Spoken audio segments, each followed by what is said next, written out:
नमस्कार। प्रस्तुत है आज का चिंतन। कलकत्ता के लिए अनेक लोग अनेक रास्तों से आते हैं, उसी प्रकार ईश्वर को प्राप्त करने के लिए अनेक भक्त साधक अनेक साधन विधान अपनाते हैं।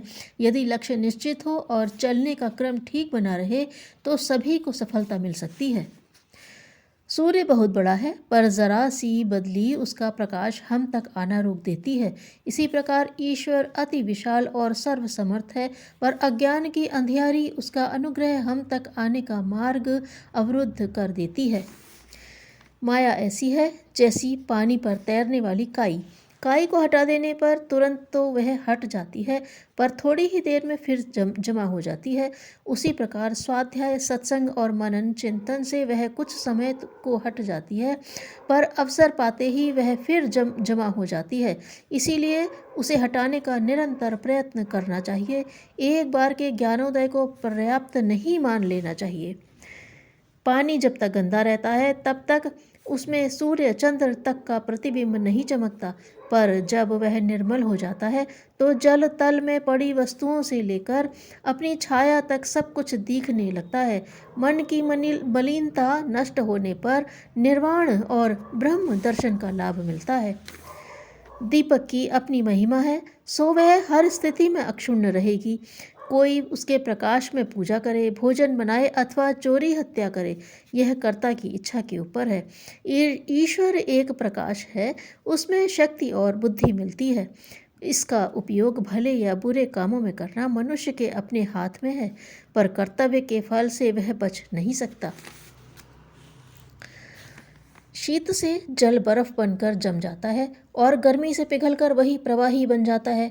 भक्ति भावना से ईश्वर साकार बन जाता है और तत्व दर्शन से निराकार। सो अपनी मन स्थिति के अनुसार हम ईश्वर को साकार भी देख सकते हैं और निराकार भी अनुभव कर सकते हैं। धागे में गांठें लगी हों तो वह सुई की नोक में पिरोया नहीं जा सकता और उससे सिलाई भी नहीं हो सकती। मन में स्वार्थ भरी संकीर्णता की गांठ लगी हो तो वह ईश्वर में नहीं लग सकता और जीवन लक्ष्य प्राप्त नहीं कर सकता। बच्चा गंदगी में लिपटने का कितना ही प्रयत्न करे, माता उसकी मर्जी नहीं चलने देती और बलपूर्वक पकड़कर स्नान करा देती है, भले ही बच्चा रोता चिल्लाता रहे। भगवान भक्त को मलिनता से छुड़ाकर निर्मल बनाते हैं। इसमें भले ही भक्त अपनी इच्छा में अवरोध उत्पन्न हुआ देखकर रोता चिल्लाता रहे। पत्थर वर्षों तक नदी में पड़ा रहे तो भी उसके भीतर नमी नहीं पहुंचती। तोड़ने पर सूखा ही निकलता है, किंतु मिट्टी का ढेला जरा सा पानी पड़ने पर भी उसे सोख लेता है और गीला हो जाता है।